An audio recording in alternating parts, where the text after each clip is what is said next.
Hi everyone, welcome back to Digital Partners. In today's video, we are going to show you how to add a password to a PDF file online.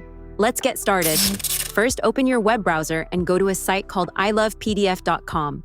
Once you're there, hover over All PDF Tools at the top menu and select Protect PDF from the list. Now click Select PDF File and choose the document you want to protect. After selecting it, type the password you want to set for your PDF.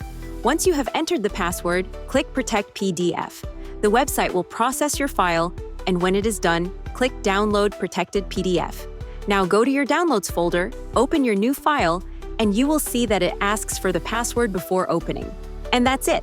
Now you know how to add a password to a PDF file online. We hope this tutorial was helpful. If you have any questions, feel free to drop them in the comments. Don't forget to like, subscribe, and hit the bell so you won't miss our upcoming tutorials. Thanks for watching Digital Partners, and I'll see you in the next video. Bye.